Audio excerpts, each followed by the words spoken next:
तो आज मैं बताऊंगा कि how to find out the range in projectile motion. देखो भाई, सबसे पहली बात तो यही है कि रेंज होती क्या है। जैसे सपोज आप इस ऑब्जेक्ट को इस पॉइंट ओ से यू वेलोसिटी के साथ प्रोजेक्ट करते हो with angle theta from the ground. ये आपने यू वेलोसिटी के साथ इसको थ्रो किया, तो अब ये यहां से चलता चलता जिस पॉइंट पर जमीन पर यानी ग्राउंड पर आकर गिरता है, जैसे यहाँ पी पॉइंट पर आकर गिरता है, तो ओ से पी तक की जो हॉरिजॉन्टल डिस्टेंस होती है इसकी, इसी को हम लोग बोलते हैं रेंज इन प्रोजेक्टाइल मोशन। तो अब इस रेंज को हम कैसे निकालेंगे? देखो, आप जानते हो कि जो प्रोजेक्टाइल मोशन में अलोंग द एक्स एक्सिस जो एक्सेलरेशन होता है वो जीरो होता है, क्योंकि हॉरिजॉन्टल मोशन प्रोजेक्टाइल मोशन में यूनिफॉर्म मोशन होती है।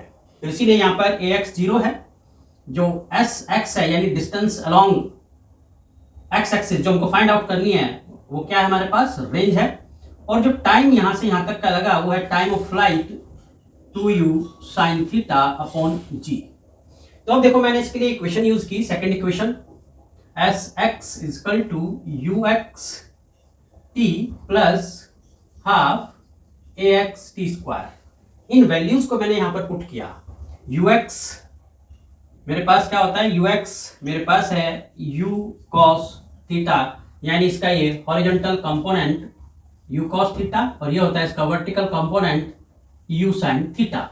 तो अब जब यहां वैल्यू पुट करोगे तो आपके पास आ जाएगा R equal to U cos theta, और ये आ जाएगा 2u sine theta upon G plus zero, right, क्योंकि ए एक्स जीरो है।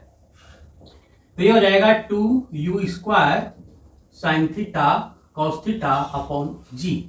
बट आप ये भी जानते हो कि 2 साइन थीटा कॉस थीटा होता है साइन 2 थीटा, इसलिए आप इसको ऐसे भी लिख सकते हो, R equal to u square sine 2 theta upon जी।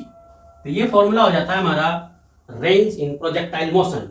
या आप इसको कंपोनेंट्स के टर्म्स में लिख सकते हो। आप जानते हो कि यू एक्स होता है यू कॉस थीटा और यू आई होता है यू साइन थीटा। तो यहां पर ये जो देख रहे हो यू स्क्वायर, इसको हम you into you sine theta and you cos theta लिख सकते हैं। तो इसलिए रेंज को इस तरीके से भी आप कन्वर्ट कर सकते हो, 2ux you I upon g. तो ये फॉर्मूला भी आप रेंज का याद रख सकते हो, इधर दिस और दिस।